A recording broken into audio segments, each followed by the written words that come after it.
এই মুহূর্তে শিলং থেকে সরাসরি যুক্ত হচ্ছেন সহকর্মী ফয়জুল ইসলাম। ফয়জুল, শিলংয়ের যে কন্ডিশন, ম্যাচ ডের দিনও এই ধরনের আবহাওয়া থাকবে কিনা এবং সেটা খেলায় কতটুকু প্রভাব ফেলতে পারে, পাশাপাশি অনুশীলন তো বটেই। সে আসলে শিলং তো মেঘের রাজ্য, মেঘালয়ের রাজধানী। তো সেক্ষেত্রে এখানে বৃষ্টির প্রবণতা সবসময় থেকেই থাকে এবং ঠান্ডাও খুব।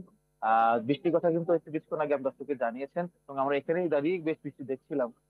মিনিট পাঁচেক হবে হঠাৎ করে বৃষ্টি থেমে গেল। বেশ মুষলধারে বৃষ্টি হচ্ছিল, বৃষ্টি থেমে গেল এবং রোদও হয়তো আপনি খেয়াল করছেন, হঠাৎ করে রোদ উঠে গেছে, ওদের তীব্রতা বাড়ছে কমছে। গতকালও আমরা দেখেছি এখানে দিনভর ঝিরি ঝিরি বৃষ্টি হয়েছে, তবে সন্ধ্যার সময় সূর্যোদয়ের যখন বাংলাদেশ অনুশীলন শুরু করেছিল বা অনুশীলন করে যতটা সময়, সে পুরো সময়টা বৃষ্টি ছিল না।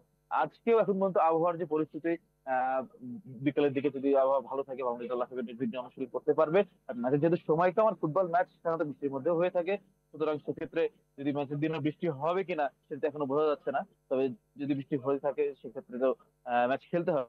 তো সেক্ষেত্রে অনুশীলনটাও বাংলাদেশ দল যদি বৃষ্টি হোক বা না, আমি টিম ম্যানেজারের সাথে কথা বলেছি, বৃষ্টি যদিও কন্টিনিউ হয় তারপরে বাংলাদেশ দল অনুশীলন করবে, এমনটা এখন পর্যন্ত চূড়ান্ত হয়ে আছে।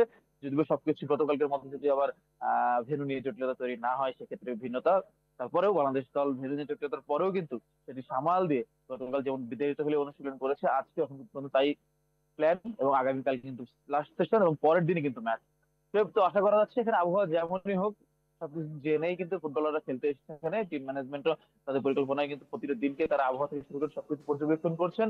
এবং আশা করা যাচ্ছে যে বাংলাদেশ দল এবং বাংলাদেশ এবং ভারতের যে ম্যাচটি এখানে হতে যাচ্ছে খুব জমজমাট লড়াই হবে, সবার অপেক্ষা হাত নেতো ধুরিকে ঘিরেই। ফয়জুল, আপনাকে অসংখ্য ধন্যবাদ। দর্শক, শিলং থেকে বাংলাদেশ দলের সবশেষ খবর জানাতে আমাদের সাথে যুক্ত হয়েছিলেন সহকর্মী ফয়জুল ইসলাম।